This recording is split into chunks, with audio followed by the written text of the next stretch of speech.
Emperor Daeho did not like eating in public places. As the ruler of 17 star systems and protector of the ancient dragon bloodlines, he rarely went to restaurants meant for regular people. But today, he sat in a small eating place on the border planet Harmony. His young son, Prince Taemin, wiggled in a special high chair made for dragon children. Daeho's meeting with local leaders had gone on too long. His group had to stop for food before they could return to their ship. The restaurant owner, a four-armed alien who shook with fear, almost fainted when the Emperor's guards walked in. "I am sorry about my son's behavior," Daeho told the nervous owner. "He does not like new places." As if on cue, little Taemin's scaly skin began to glow with stress. This was a clear sign that the young prince was about to throw a fit. His eyes turned bright amber, and he opened his small mouth to let out a cry so loud it made the glasses on the table shake. The Emperor's guards stood up straight, ready to act. The last time the prince got upset in public, he had accidentally set fire to an important visitor's special clothes. Daeho was about to order everyone to leave when a human waitress walked up to their table. She was nothing special by royal standards, short with plain dark hair tied back, but she moved with surprising confidence. "Your Majesty," she said, bowing properly.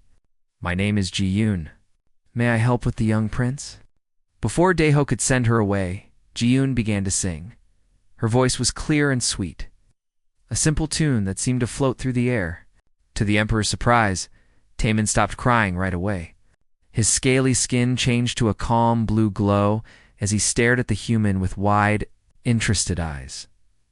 Daeho felt something move inside him, feeling he had not had since his mate died years ago. The human's song touched something deep in his dragon spirit, waking up feelings he had pushed down for the good of his empire.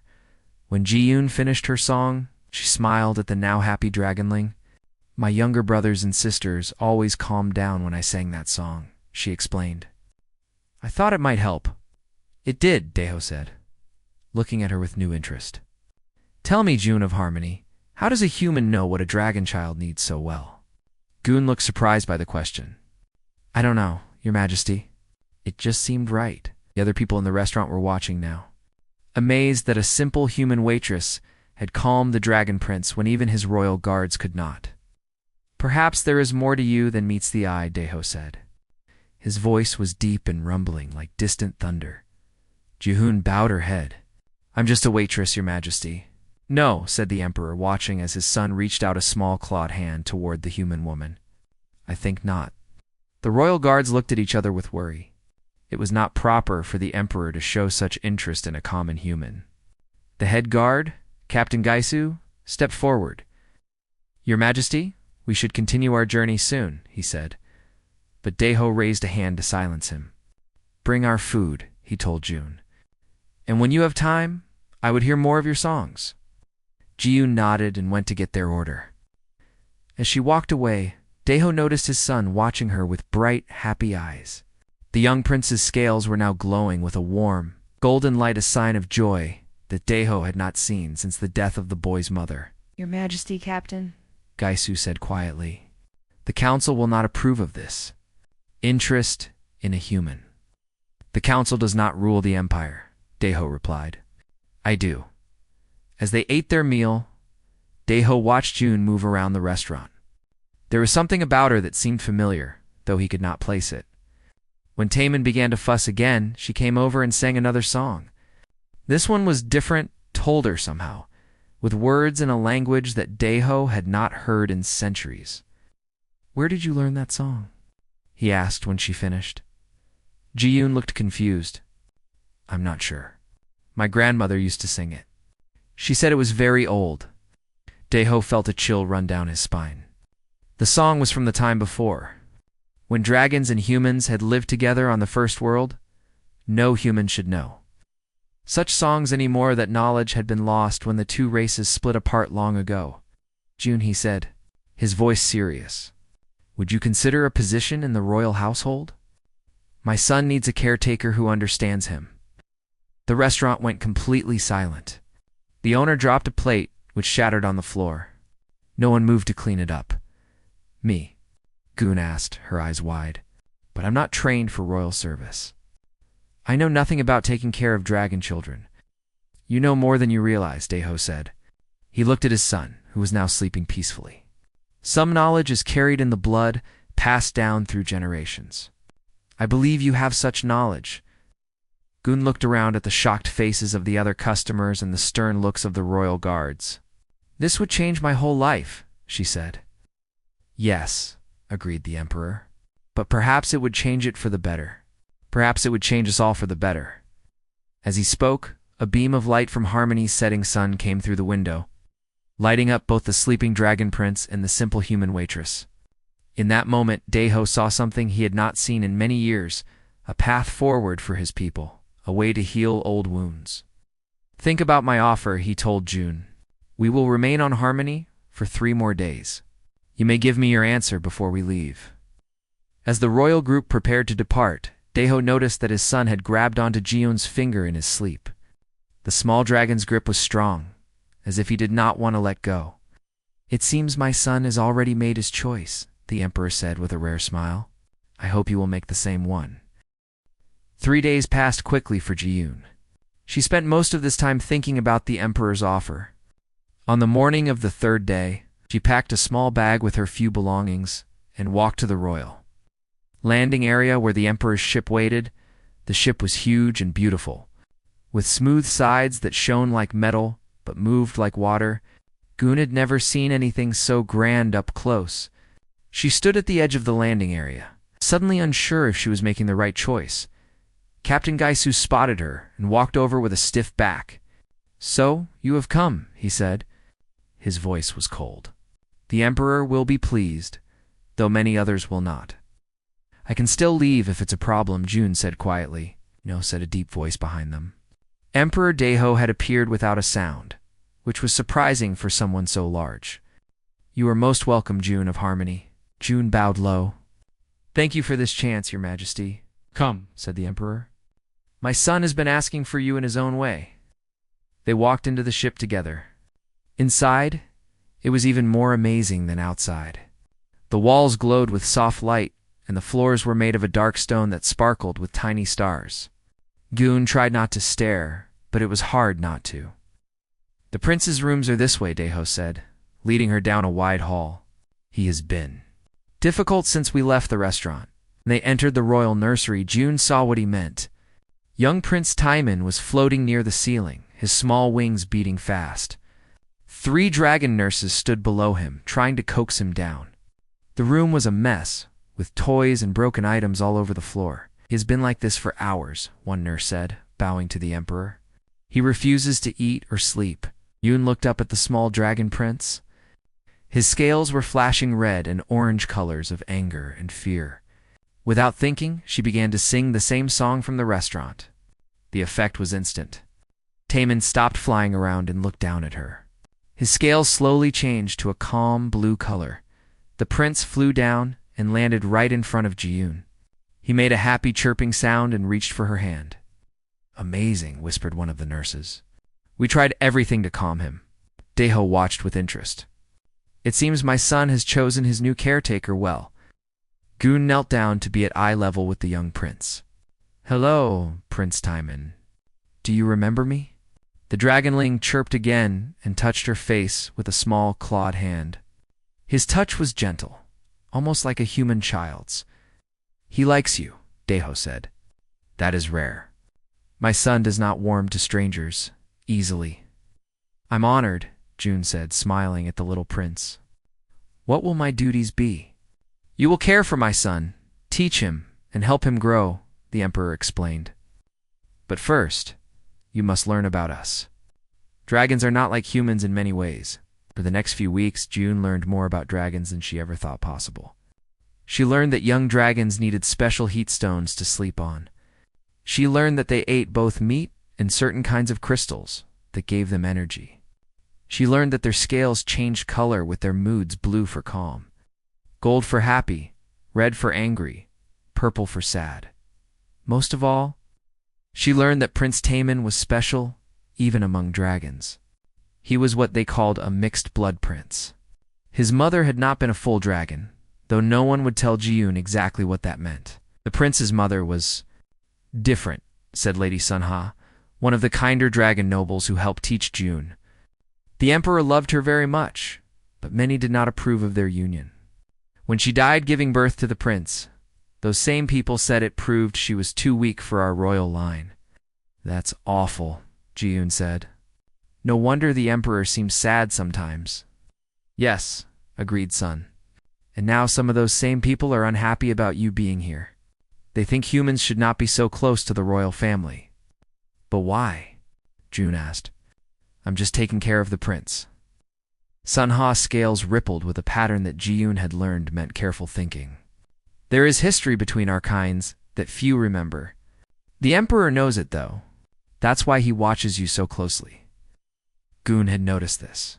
Often, when she sang to Tamin, or played with him, she would look up to find the emperor standing in the doorway, watching with an unreadable expression. One day, as June was teaching the young prince simple words in both human and dragon language, she felt the now familiar presence of the emperor behind her. Your Majesty, she said, turning to bow. Please continue, Deho said. I enjoy watching my son learn. June nodded and went back to the lesson. Tamin was a quick learner. He already knew many words in both languages. Though his mouth was not shaped right for human speech, June said, pointing to a picture. Tamin tried to say, then made the dragon sound for tree, which was like a soft growl. Very good. Gun praised him. The little prince's scales glowed gold with pride. He learns faster with you than with his dragon teachers, Deho observed. Why do you think that is? Jiyun thought for a moment. Maybe because I don't expect him to be perfect. I just want him to try his best. The emperor nodded slowly. A wise approach. He walked closer and sat down near them, which was unusual. Normally, he just watched from a distance. June, he said, his voice serious. Have you ever felt different from other humans? The question caught her by surprise. Different? In what way? Special abilities. Dreams of strange places. Knowledge you shouldn't have. The emperor's eyes were intense. Songs that you know, but don't remember learning. June felt a chill. How did he know about her dreams? All her life, she had dreamed of flying over mountains she had never seen. Of singing songs in languages she didn't understand. Yes, she admitted quietly. All my life. My parents said I was just imaginative. Deho nodded, as if she had confirmed something important. Tomorrow I would like to show you something. Something that may explain why you are here. Before Jiyun could ask what he meant, young Tamin crawled into her lap and made a demanding noise. It was time for his favorite song. As Jiyun sang, she noticed that both the prince and his father closed their eyes, as if the song touched something deep inside them. And for a moment, just a brief moment, she thought she saw their spirits bright, ancient things that danced with her own. The next morning, June woke early. She was both excited and nervous about what the emperor wanted to show her. After helping Prince Tamin with his morning meal, she left him with Lady Sunha for his daily playtime. The emperor is waiting for you in the great library, Sunha told her. Do you know the way? June shook her head. The royal ship was huge, with many halls and rooms. She still got lost sometimes. I will take you, said a deep voice. Captain Gi Su stood in the doorway.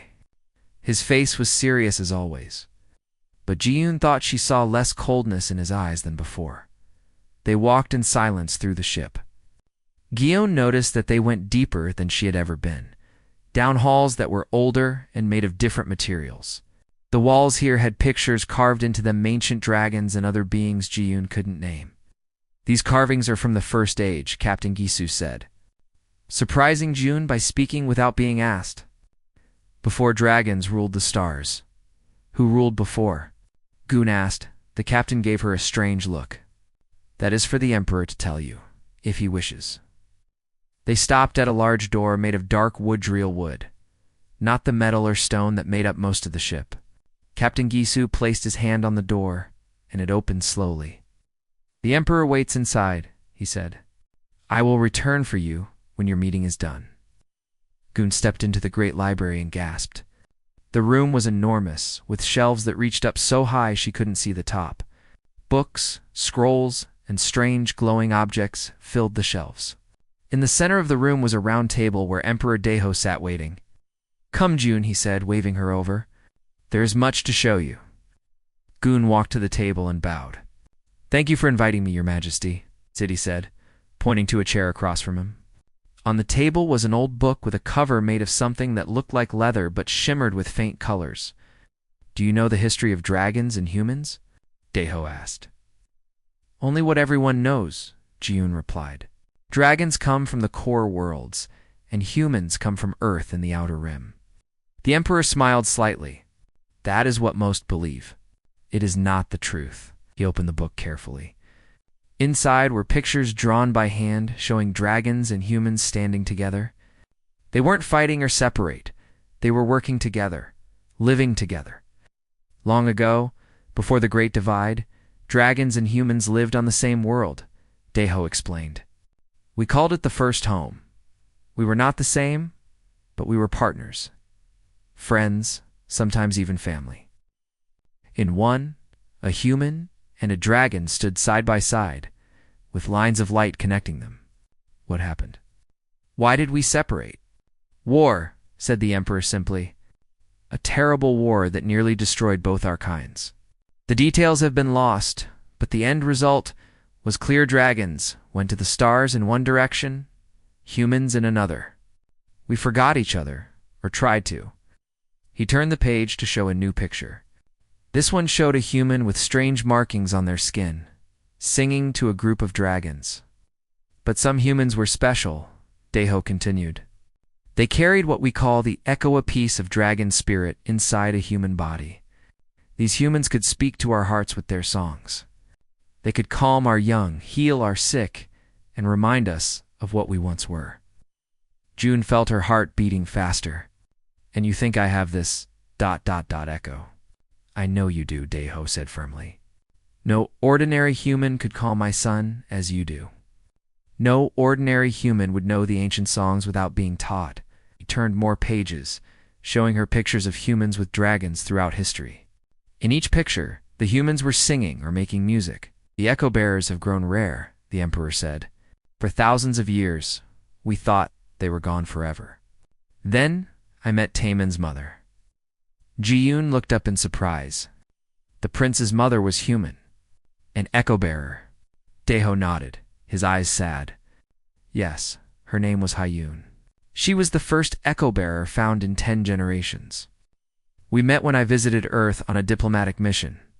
She was a musician playing at the welcome ceremony. When she sang, I felt my spirit respond to hers." "You fell in love," Jiyun said softly. "Yes. Against the wishes of my council, I made her my mate and empress. Many dragons were angry. They said humans were lesser beings, that mixing our blood would weaken the royal line. The emperor's scales darkened with old pain.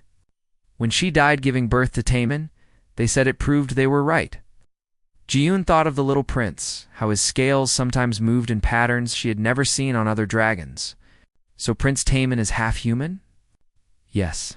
The first half-dragon, half-human royal child in our history. He carries both bloodlines, both spirits." Deho closed the book gently. "And he needs someone who understands both sides of his nature. Someone like you." "But I don't understand any of this," Jiyun said. "I'm just a waitress who knows some old songs." "You're much more," the Emperor insisted.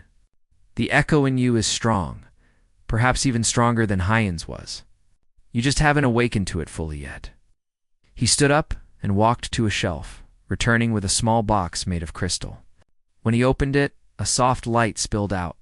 Inside was a necklace with a strange pendenta, tear-shaped stone, that seemed to change colors as Jiyun looked at it. "This belonged to Empress Hyun," Deho said.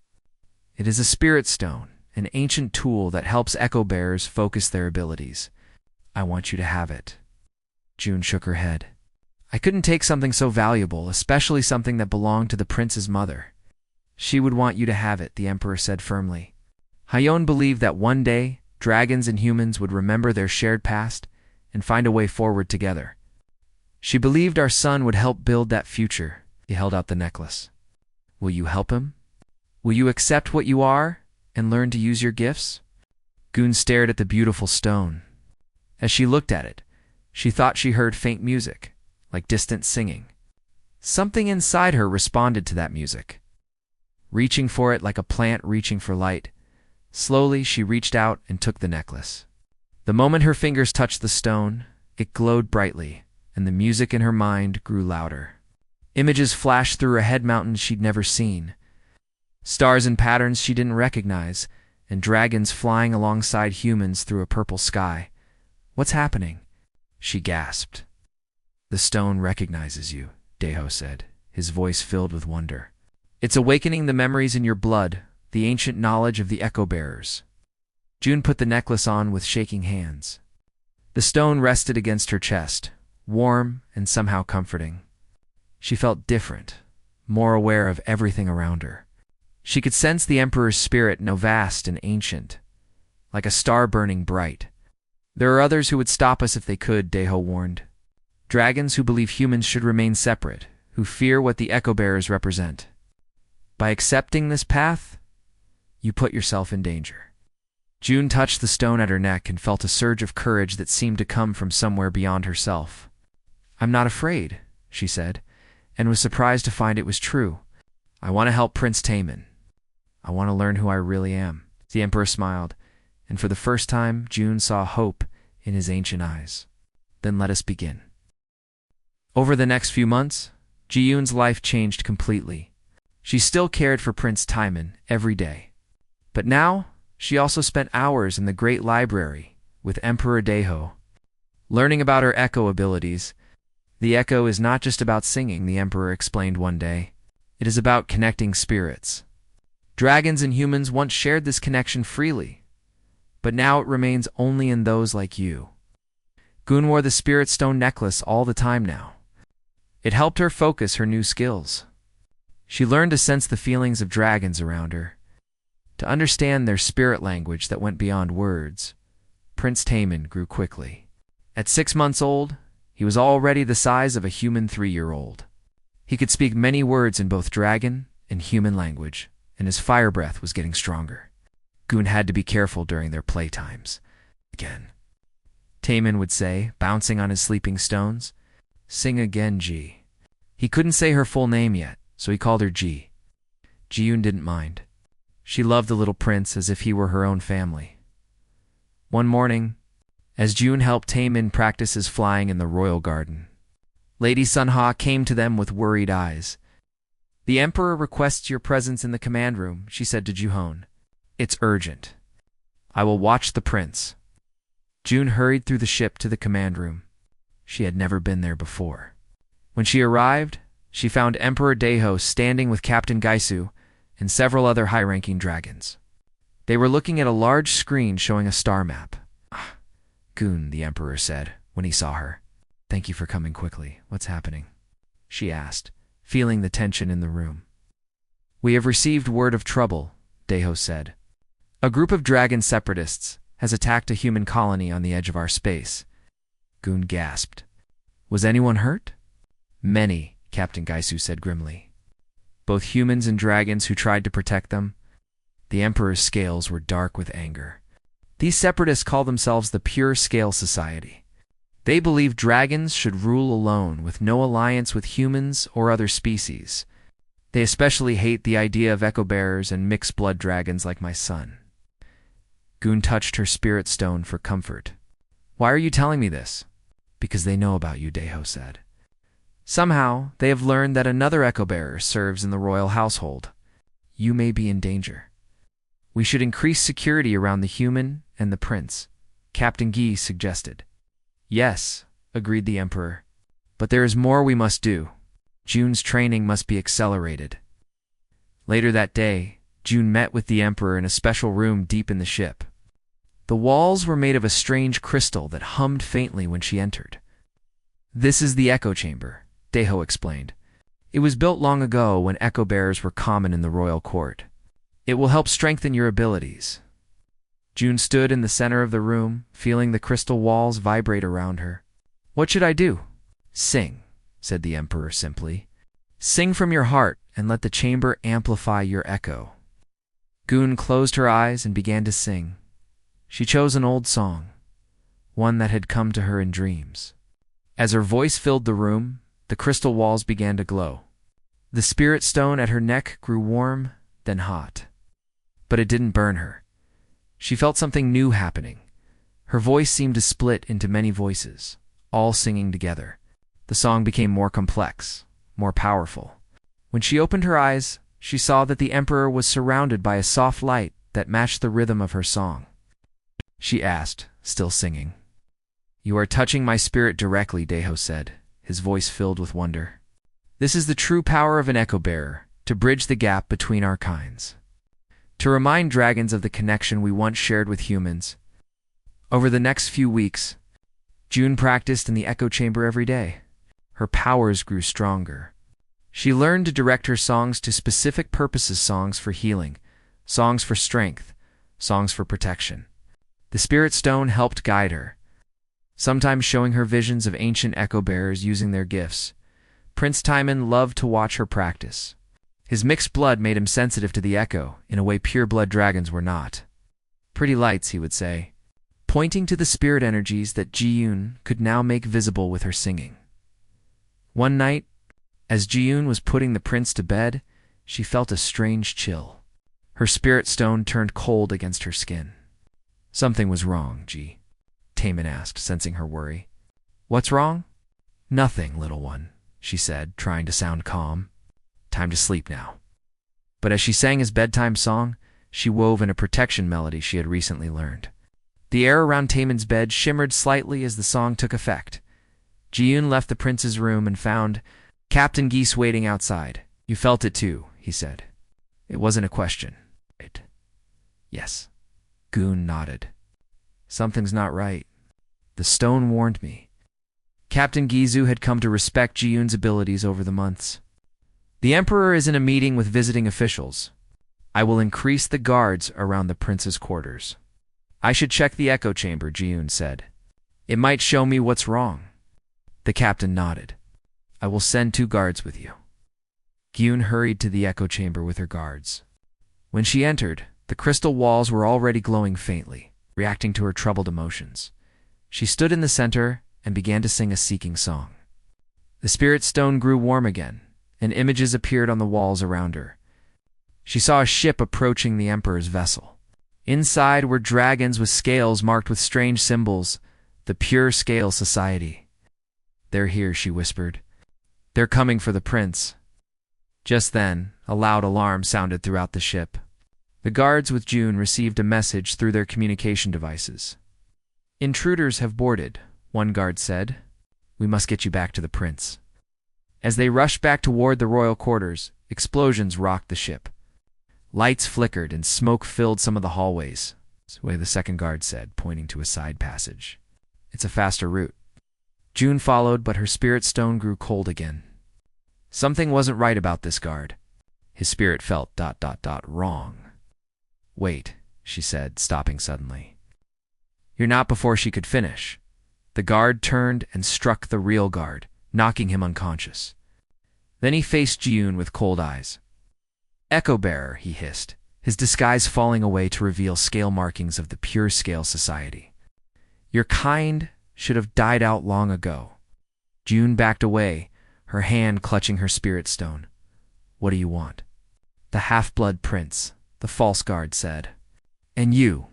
Both abominations must be removed for the purity of dragonkind." June felt fear, but also a strange calm. The stone pulsed against her palm, and she knew what to do. She began to sing not a gentle song like those she sang to Timon, but an ancient battle song that had come to her in dreams. The separatist dragon lunged at her, but her song created a shield of light. When he touched it, he cried out in pain and fell back. "What is this magic?" he growled. "Not magic," June said, still singing between words. "Memory. The memory of what dragons and humans once were together, and what we can be again." The separatists attacked once more, but this time, June's song struck back. Light flowed from her spirit stone, wrapping around the dragon like chains. He struggled but couldn't break free. Captain Giku and more guards arrived, weapons ready.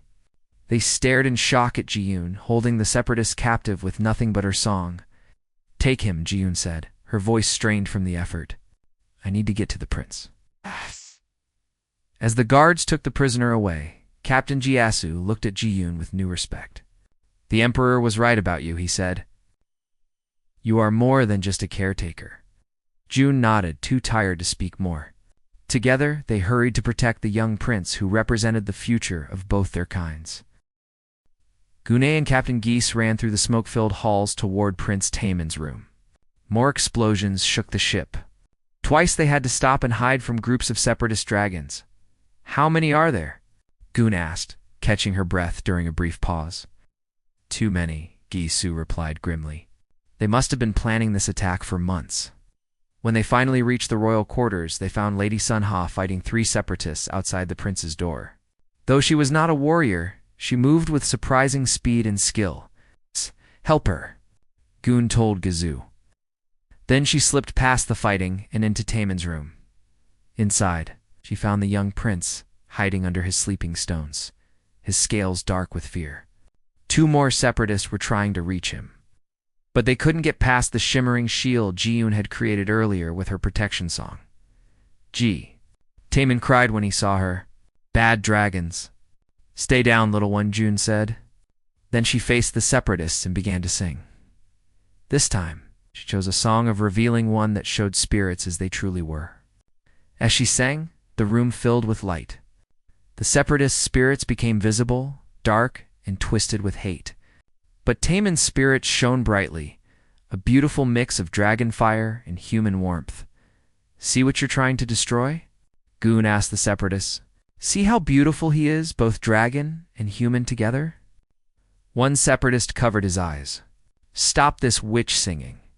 "It's not witchcraft," Gun said. "It's the truth your kind has tried to forget." The door burst open, and Emperor Daeho rushed in with more guards. His scales were battle-dark, and his eyes glowed with fury. When he saw June standing protectively in front of his son, something in his expression changed. "Take these traitors away," he ordered his guards. Then he went to Taemin, who jumped into his father's arms. "Papa!" "Ji saved me," the young prince said. "Yes, she did," Daeho agreed, looking at Ji-yoon with gratitude. "She is very brave." After making sure Taemin was safe with his father, Ji-yoon joined the effort to secure the ship. Her echo abilities proved surprisingly useful. She could sense hidden separatists by their spirits. Her songs could temporarily stun them or reveal their locations to the guards. By morning, the attack was over. 27 separatists had been captured, and the ship was damaged but still working. Emperor Daeho called a meeting of his top advisors, including to everyone's surprised Ji-yoon. "The Pure Scale Society has shown their hand," the emperor said. "They will not stop until they destroy what they see as impurity in our kind." "We should strike back at once," suggested one old dragon general. "Crush them completely. Violence will only feed their cause," Ji-yoon said quietly. All eyes turned to her, some with surprise that she would speak in such a meeting. "Explain," Daeho said. June touched her spirit stone for courage. "The separatists hate what they don't understand. They've forgotten the old connection between dragons and humans. Fighting them will only make them more certain they're right." "What do you suggest instead?" asked Captain Ji-asu. "Show them what they've forgotten," June said. "Let them see what dragons and humans can be together." The emperor nodded slowly. "You mean to use your echo abilities publicly?" June agreed. "Not just for the prince, but for all dragons to see. And not just me, we need to find other echo bearers. I can't be the only one. There are rumors of others," Lady Sun-ha said. "Hidden away on border worlds, afraid to show their gifts." "Then we will find them," Daeho decided. "And we will show the Imperium what the future could be." In the weeks that followed, the Emperor's ship traveled to many worlds. At each stop, Ji-yoon would perform in public, using her echo abilities to touch the spirits of all who listened. She sang songs of the ancient days when dragons and humans lived together. She showed visions of what could be again. And slowly, other echo bearers began to come forward. Some were old, having hidden their abilities for decades. Others were young, just discovering their gifts. Goon helped teach them, sharing what she had learned in the echo chamber. Prince Taman became a symbol of this new movement. The half-dragon, half-human child charmed everyone who met him. He would often join June during her performances, his mixed spirit shining for all to see. Not everyone was convinced. Some dragons still supported the pure-scale society's ideas. There were more attacks, more attempts to stop what was happening. But with each passing day, more dragons remembered the old stories and opened their hearts to change. 6 months after the attack on the ship, Emperor Deho called for a great gathering on the capital world. Dragons from all 17 systems came to hear him speak. Gyun stood beside him on a high platform with Prince Taman between them. "For too long we have denied our shared history with humans," the Emperor said. "For too long, we have called them lesser beings, forgetting that once we were partners in building wonders across the stars." He placed one hand on his son's head.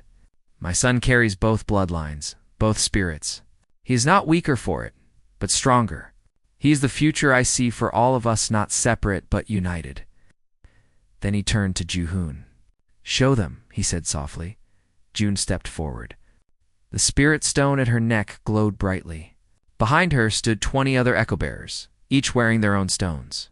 Together, they began to sing. The song was ancient, from before the Great Divide. It spoke of two peoples, different but connected, who had once reached for the stars together. As they sang, the air above the gathering filled with light. Images appeared, dragons and humans building cities, exploring space, raising children together.